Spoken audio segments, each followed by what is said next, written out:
Thank you. I just want to serve. I just want to serve. Government is about the people's business, and my life's work has been dedicated to making government work for all of the people.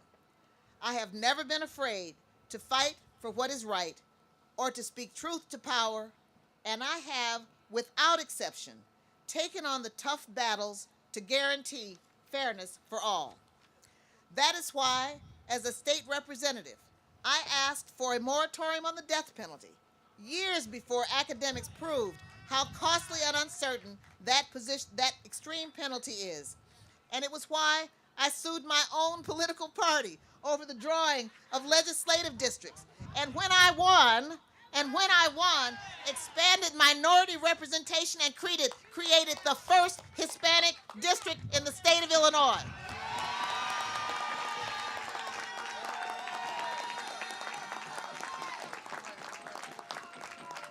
That is why I fought to ban discrimination in housing and private clubs. And when I won, front doors were open to women and minorities that had previously been closed to them.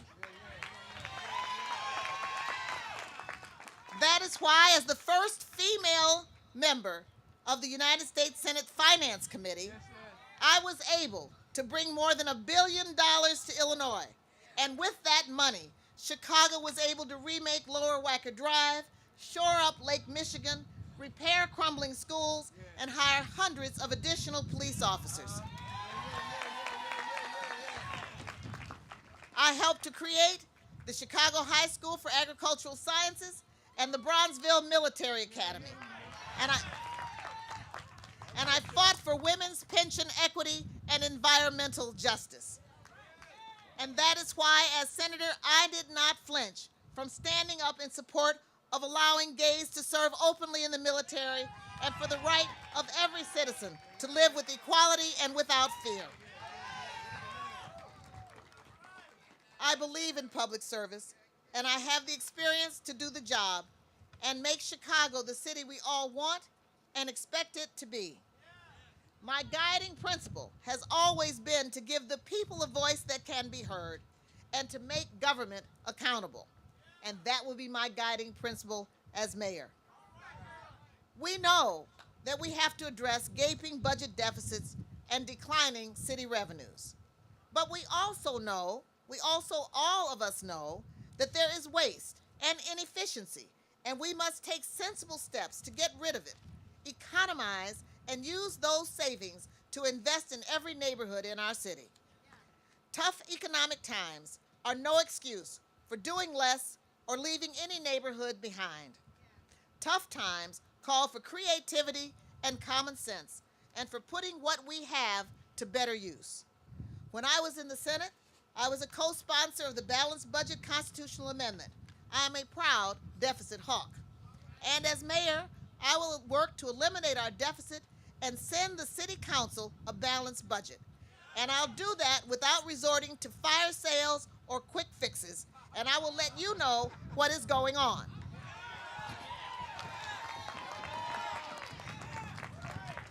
Transparency might have gotten us a better deal on those parking meters. Stabilizing our finances starts with modernizing city government, putting more services and information online, simplifying the way we do business, and targeting the cronyism and patronage that costs every Chicagoan tax dollars and jobs. It will save us millions of dollars when we publicly audit every city department for waste and abuse, eliminate no-bid contracts, make purchasing transparent, and reform grant and tax programs like the TIFs, so the money can be used in our neighborhoods and not just as a piggy bank for special interests.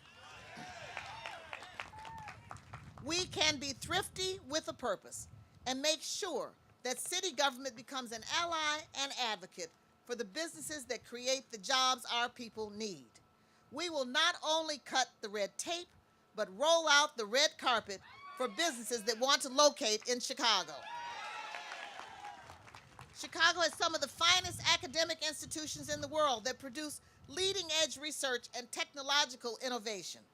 As mayor, I will work to facilitate partnerships between these institutions, local businesses, and financial resources to make Chicago a world-leading center for innovation and entrepreneurship. We can and will connect our extraordinary resources, linking academic researchers with businesses, manufacturers with new technology, financial resources with new ventures, and our region with the international community.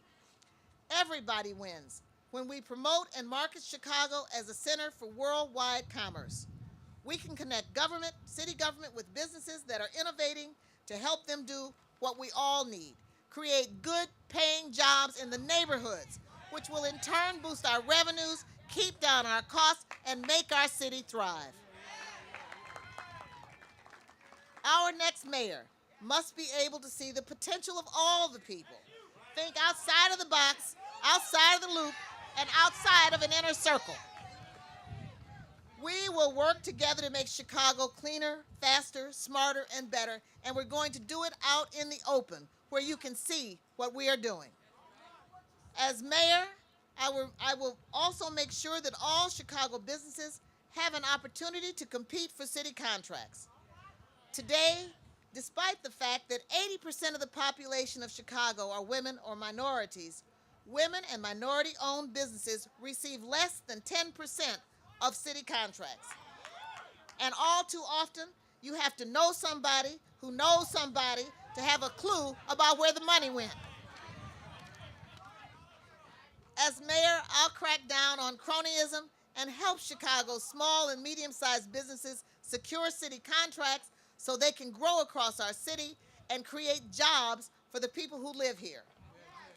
By promoting business in the neighborhoods, those businesses will create jobs in the neighborhoods. And when we create jobs in the neighborhoods, public safety will go up. Jobs in the neighborhoods are a first line of defense against the poverty that breeds gangs. It is a horror that 52 people were shot on one weekend in Chicago. We are a great city, but we must face up to the fact that gang violence is killing our children, threatening our seniors, destroying communities, and undermining our city. As mayor, I will make sure that our new police superintendent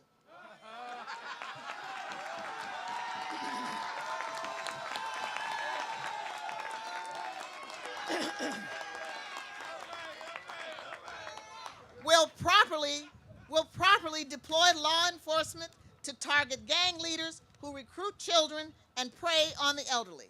I will not tolerate their version of domestic terrorism, and we will shut them down. We will give the good people in the neighborhoods the tools they need to make community policing work. Community policing lets us recapture the best of the era when cops were actually on the beat. It helps us take control of our neighborhoods and give young people an alternative to gang membership. I sponsored midnight basketball as a United States Senator because I know that most police are good guys who want to do the right thing and would rather mentor a boy than put him in jail. We will improve public safety by giving the police and the communities they serve the support they both need to create comfortable and safe environments in which to live. No child should be afraid to go to school, and no parent should have to worry that school might be a threat to their child's safety. Right now, we have 35 high schools with dropout rates above 50%, places that are churning out nearly as many gang members as graduates. I dedicated my tenure as United States Senator to improving our nation's schools, and as mayor, I will make improving Chicago's schools one of my top priorities. I will work aggressively to reduce this unacceptably high dropout rate by working with teachers who are on the front line to keep kids in school and out of gangs. The moral imperative for our city is to put the effort into educating our children so we don't have to end up incarcerating them.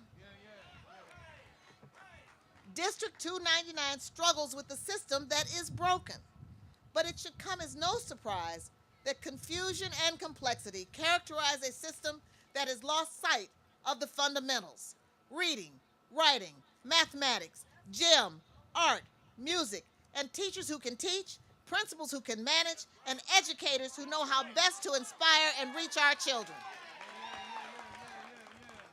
Chicago public school teachers once created an educated workforce that was second to none in the world. We must make it possible for them to do so again. And to those whose working years were spent making Chicago the great city that it is, they must have our absolute promise that they won't be forgotten or kicked to the curb. As mayor, I intend to bring all the support the city has to offer to guarantee that seniors' pensions are protected, their privacy is respected, and their neighborhoods are safe. We owe it to them, and we owe it to ourselves. It's about respect. I can remember as a teenager when Dr. Martin Luther King came to Chicago to march for open housing. My mother didn't want me to go to that march. She was afraid of what might happen, but she also knew that I was going to go anyway. And of course I did. And I can remember regretting my decision when they started throwing rocks at us as we marched. Pretty soon, it got so bad that the older, more experienced activists made a circle, placing Dr. King and the women and the children in the middle. The rocks and the broken bottles were coming from everywhere, and they rained down on our heads. And in that confusion, I somehow ended up right next to Dr. Martin Luther King. In the midst of all that chaos, that most terrifying moment, I saw Dr. King standing still with a look of peace on his face that I will never forget. That look of peace made me calm. It reassured me, and that moment transformed my life. And I now have a better understanding of his calm and his peace. By the grace of God, I have been tested and strengthened, and I now understand that challenges make us rise to be the best that we can be. We cannot always avoid the rocks that might be thrown at us, but we can persevere, secure in the knowledge that truth is worth fighting for. I love Chicago. I believe we are a city ever rising. I want little Ben and my great-grandchildren, whenever I get them, Matt,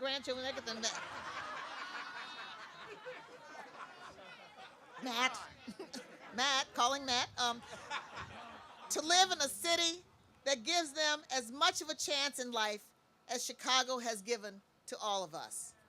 I believe that when we build on the best of what we have today, we will create a future that we can all be proud of and celebrate. I am confident in our capacity to meet the challenges of our time. I am confident in our future, and I am confident of the people who are Chicago. I want to thank you all for being here, and thank you for your belief in what we can do together. Thank you in advance for your support and perseverance in the weeks and months ahead, and thank you for believing that we can make a difference for the good of all of our people. God bless you. God bless Chicago. Thank you.